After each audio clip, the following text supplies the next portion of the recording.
Lep pozdrav danes z nami po desnem pasu v Novem mestu.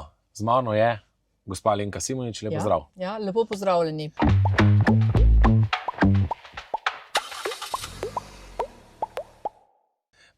Zdaj moram reči najlepši priimek mama, ne? Tak da... Absolutno. Najlepši. Skupno točko mama, nismo v sorodu, ne? Da ne bo kdo mislil. Da ne bo kdo mislil, ja. Je pa pogost priimek, ne? Bela krajina, jaz sem Belokranjka, Štajerski konc, ne, oziroma vaš konc. Ja. Tako da je kar nekaj. Imam pa soimenjakinjo, Alenko Simonič v Ormožu, mogoče poznate. Tudi zdravnica. Ne, tu zdravnica. Ja, mi pokrivamo južno pa severno mejo, ne? Nekako tako, ja. Točno tako. Zdaj pa me zanima, zakaj ste se odločili, da kandidirate, pa predvsem, kaj vas je gnalo, ne? Da rečete, ste zdravnica, vodite javni zavod Novo mesto, jaz verjamem, da je ogromno dela, zdaj še to, ne? Kaj vas žene naprej, da ste se to podali? Ja, lejte, jaz sem nekako od malih nog si želela biti zdravnica in pač je to v meni, da želim pomagati ljudem. In moram reči, da uživam, no, sliši se bolj morbidno kot ne o tem, ampak kljub temu sprejemam moje delo kot moje poslanstvo in to mi je način življenja.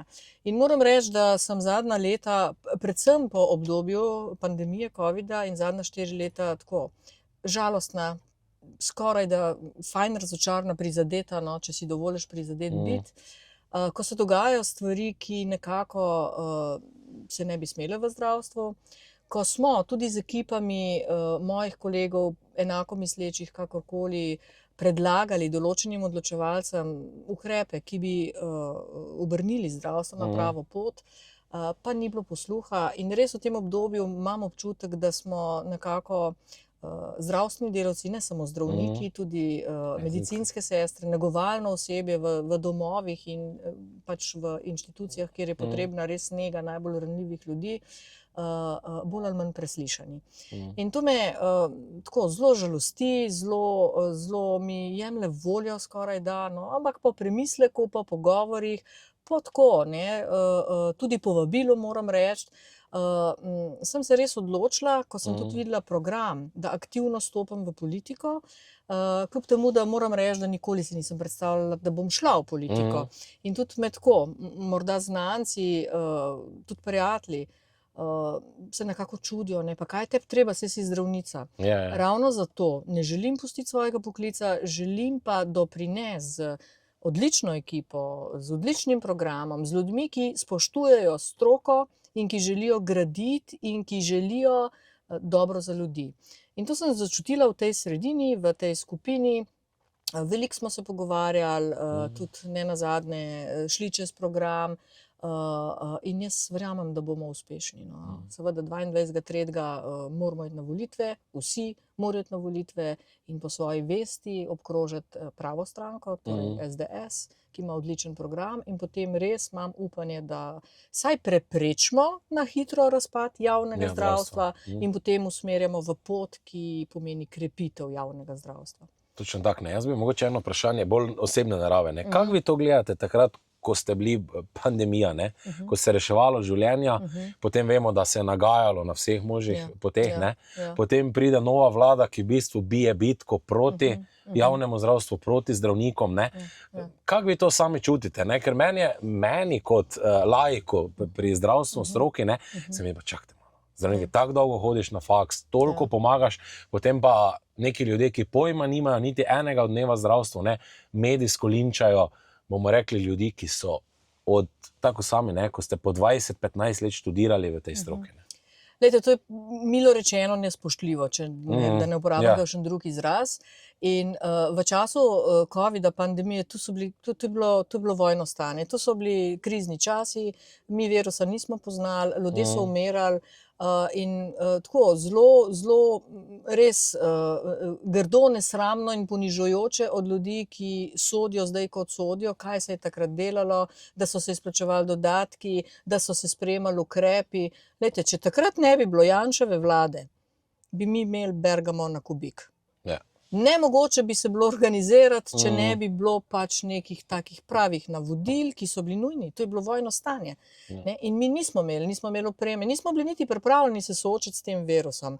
Moram pa reči, da smo zdravstvo kot zdravstvo se res izkazali. Stopili smo skupaj, organizirali skupne ambulante, skupne brisalnice, če lahko tako rečem, cepilne centre. Tako da ne glede primar, sekundar, koncesionar, smo skupaj pač odigrali to igro in jaz sem ponosna na to, no, na to obdobje. Ja, morda, lejte, v vsakem takem obdobju, ko se moraš ad hoc na hitro z nekim, ne vem, mi nismo bili izkušeni s tem, mi tega nismo poznali, odločiti, kaj narediti, da bo za ljudi pač najboljše. Morda je bil kakšen ukrep pretiran, ne vem, zapiranje med občinami. Morda, ne vem, ampak, a veste, ljudje so se nekateri držali, ali pa večina se ne držala, ne. Zdaj, drug pa, ne vem, se je delal norca in biciklaru in hodil po ne vem kje. Mislim, to je bilo zelo grdo, nespoštljivo do vseh ostalih, ki smo delali v zdravstvu in tudi kje druge, socialnem varstvu, kjerkoli, in do ljudi, ki so se reda držali, ne. In nenazadnje preprečevali širjenje tega virusa smrtonosnega, ki potem pol seveda, ko se je enkrat to spoznalo, ko se je našlo ali pa razvilo cepivo, tudi ko so se, ne vem, začela proizvajati zdravila. To je zdaj drugače, a veste, zdaj pač tudi virus je oslabel, je mutiral, je drugače, mi smo prekuženi, ne. Prej pa nismo bili, ne, in ljudje so umirali. A veste, mene boli, ko govorijo pol očitki, ne vem, v domovih so delali sezname. Mislim, da se grozno sliši, ne. Veste, dom je res inštitucija pač ljudi, ki so v nekem zadnjem paliativnem obdobju življenja, to ne pomeni, da je tik pred smrtjo, ampak v zadnjem obdobju geriatrija je zelo porasto in tam si zaslužijo res 24/7 nego, en pač večjo ali pa težjo kot drugi, ampak v domovih pač so bile ekipe, ki so seveda tam omejile in obiske, to je bilo boleče za svojce, absolutno je bilo boleče, ne, ampak, glejte, jaz mislim, da ni šlo drugače, ne? Tako, da bili smo soočeni z nečim novim, z nekim, ne vem, virusom, ki je bil nevaren in smo mogli odrediti pač tako, kot smo, ne, in odreagirati tako, ne. Tako da mi je res to, in tudi zdaj, ne, pogrevanje, kaj je bilo, mislim, to mi je, to dela nekdo, ki nima vsebine in pač, ne vem, ne razume zadeve, ne. Pa zdaj pa, da še mogoče eno stvar razložimo, ne, zdaj vodite javni zavod, ne. Ja. Potem pa naši stranki očitajo, ne, da bi mi radi uničili javno zdravstvo in to. Lahko, prosim, to mislim, da moramo v parih stavkih demantirati, ne, ker toliko nebuloz, ko pa zdaj poslušamo iz strani Gibanja Svobode, ki mislim, da dela vse ravno zato, da bi privatizirali zdravstvo. Ker tako je zdaj uničeno javno zdravstvo, podhranjeno, mislim, da še ni bilo nikoli. Res je. A veste, jaz sem absolutno pristaš in zagovornik javnega zdravstva in tudi stranka, ne. Imamo pa v Sloveniji trenutno, zadnjih par let toliko bolj, dve poti, ne. Na eni strani se zelo krepijo gospodarske družbe z, ne vem, koncesijami, na drugi strani so javni zavodi, kjer zdaj slepo, ne vem, vztrajamo na zakonodaji javnih zavodov, ki niso konkurenčni in se šibijo, slabijo. In zdaj smo večji, smo mogoče boljše organizirani, imamo več programov, da lažje preživimo, so pa manjši, ki težko preživijo. In dejstvo je, da kadar ne išče normalno, da tudi boljši zaslužek, ne, in tudi drugačne pogoje dela.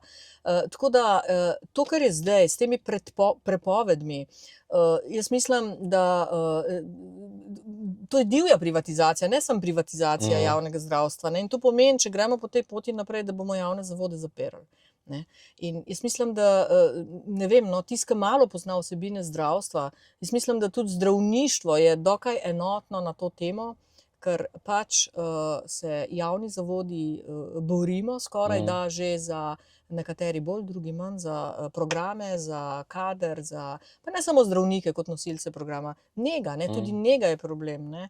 Tako da moje mnenje je izenačiti pogoje med tema dvema potema, se pravi odprt, ne, dati enako zakonodajno ogrodje ali pa pač poti in vključiti vse izvajalce, ki imajo ali pa imamo licenco za delo, ne, in organizirati delo. V zdravstvu je treba narediti red, ne, red, da vemo, pacienti v središču, da vemo, kaj kupimo, kaj plačamo, da vemo tok denarja, ki ga danes žal vedno ne vemo. Ne.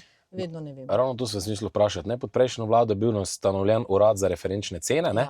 Potem, kak je prišlo nova, se je to ukinilo. Ne? In potem zdaj ti ljudje isti, ki so ta urad ukinili, govorijo, naslavljajo korupcijo v zdravstvu, kako bi oni rešili. Jaz mislim, da to je isto, kot da imaš kriminal, pa rečeš policijo bomo ukinili, zdaj pa ne se zgodi, kar se bo zgodilo. Točno tak, ne. Nujne so referenčne cene, nujno je postaviti nazaj to, kar je bilo že zastavljeno in pač zdaj razlog, zakaj so to ukinili, si lahko razlagava, ne. Ja, točno tak, ne. Ne si vsak sam razloži, ja, ne. Tako da to je nujno, ne, in pač ravno tako je nujno, ne vem, sledenje toka denarja, ne, se pravi, tudi postaviti neke standarde, normative, regulativo, jasno regulativo, kaj, kdo, zakaj, ne, koliko kdo dobi za to, imamo obvezno osnovno zavarovanje, ki mora pokriti vse storitve, ki jih ljudje rabijo, ali pa rabimo, ne, so pa dodatne stvari in spet moramo vedeti, kaj za to dodatno stvar dobimo. Zdaj pa ne vemo, ne? Vsi vse, tako ko plača. Uravnilovka ni nikoli bila stimulativna in ne bo in ni gonilo razvoja. Ne? Se pravi, v spredje moramo dati delo, meni je žal, ampak mi imamo tudi med zdravniki vrhunske, dobre, krasne, ki delajo, dobro delajo, kvalitetno delajo in malo manj dobre, ne? Pa celo slabe. Enako sestre. Ne? In ne moramo vse enačiti. In zato tudi odhajajo morda več iz javnega zavoda, ne? Zdaj zdravniki skoraj da več iz primarnega nivoja, ne vem, na mogoče kakšne zasebne, predvsem zasebne organizacije, klinike, kakorkoli, ali pa v koncesijo, tako kot zdravnik zasebnik s koncesijo, morda tudi v tujino ob meji. Medicinske sestre pa na lažja delovišča, ne? Se pravi, iz intenzivnih enot in z nujne medicinske pomoči, kjer so res 24/7 in praktično so cele dneve v službi, ne? Vikende, vse, grejo na lažje delovišča, morda v ambulante, morda v preventivo, ki je sicer pomembna, ampak ne more biti enako ovrednoteno kot intenzivna enota. Ne? Tako da tle mislim, da če je volja oziroma če je ekipa ta prava in da smo brez fige v žepu, lahko to hitro uredimo. Ne? Pa še mogoče za na konec eno vprašanje. Je zdaj pomanjkanje kadra v Sloveniji ali ne? Zdaj vi osebno izkušnjo imate, ne? Ker na eni strani govori Golob, da imamo največ zdravnikov, ne vem kaj, po drugi strani pa koalicijski partnerji govorijo, da imamo pomanjkanje kadra. Ne? Kakšna je zdaj to realna situacija? Je pomanjkanje kadra, ne? Ker nismo sledili z vsemi temi kadrovskimi plani, nismo sledili demografiji. Ne? Mi imamo geriatrijo v porastu, vse ne sem Slovenija, cela Evropa. Ne? Mi imamo sodobno medicino za zdravljenje, velike možnosti. Mi morda odložimo kakšno bolezen na kasnejše obdobje, jo zazdravimo, jo pozdravimo in imamo starostnike, ki rabijo več oskrbe, so multimorbidni, ne? In tudi rabimo drugačno obravnavo, torej rabimo več osebja, ne? Rabimo več negovalnega osebja. Ni dovolj, kar je bilo leta 80. Ne? In tudi programi, standardi se morajo prilagoditi dejanskemu stanju. Tako da manjka posebej določenih specialnosti in tudi pač nege, zdravstvene nege v določenih panogah. Ne? Zdaj mi imamo podatek, zdravnikov je glede na povprečje Evropske unije res manj, 3,5 na 1000 prebivalcev, v EU mislim, da je 4,5, 4,3. Tako da Avstrija ima nekaj največ od naših teh sosed, 5,3, ne. Imamo pa po podatkih res več medicinskih sester, skupaj diplomirane srednje in sicer 10,3 v Sloveniji, kar je podatek za EU, pa mislim, da je okrog 9. Ampak kaj zdaj to pomeni? Ne? Da so razporejene narobe, torej organizacija dela in red v zdravstvu. Ne? Tako da jaz mislim, da pač tudi število kadrov in organizacija, ne, pač standardi in pač v ospredju je pacient, slediti pacientu in potrebam. Gospa Alenka, iskrena hvala za najin pogovor. Jaz mislim, da smo kar nekaj mitov danes v zdravstvu razbila, ne? In predvsem to, da ljudje, to je to. Jaz verjamem, da se vidimo v parlamentu pa v novi vladi. Ne? Tako, in nadaljujemo dobro pot. Ne? Točno tako, hvala vam.